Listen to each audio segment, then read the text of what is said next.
I was raised in the 40s, and when church members, my mother and dad were pastors, church members would not have money. They would bring in things from their garden or what they raised, and they would come in with vegetables and things like this. And I would watch my mother and dad list those things to pay tithes on them. If they got carrots or whatever, they would pay tithes on that. So I saw an example of people that really knew that God says, try me. It's the only place in the Bible that says, try me. Try me and don't see if I will bless you. And they believed that God would bless them. They weren't legalistic about it. They just loved the Lord and wanted to pay their tithes. And I learned that from my home, and my wife learned the same thing in her home. So when we married, we paid tithes. Then after we opened our business, a short time after, we would pay tithes on our business. Then after a while, we would do more than tithing, which we believe belongs to God, and then we would give.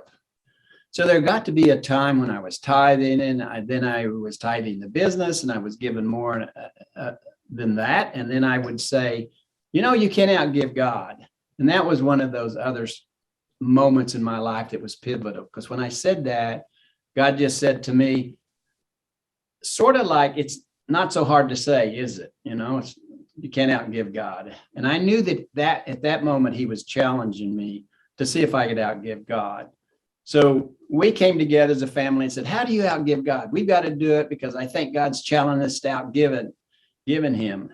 And so Mark came up with the same idea I did. And there's 100 ideas of how to do it, because I never heard a message. Have you ever heard a message on how to outgive God?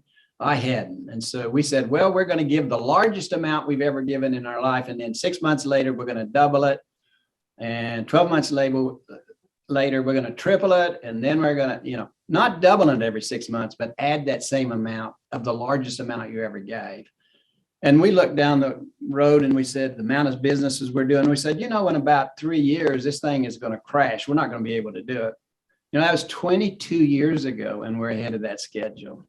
So during that point, at some point, we said, we're just going to give half of what we earn. And we've done that probably for 12, 15 years. And God has blessed us in that. We have no debt.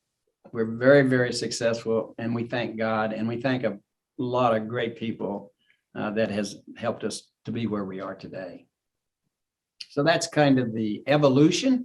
But there was that moment that the Holy Spirit talked to us that, you say, you can't outgive me, try it. And we haven't been able to do it.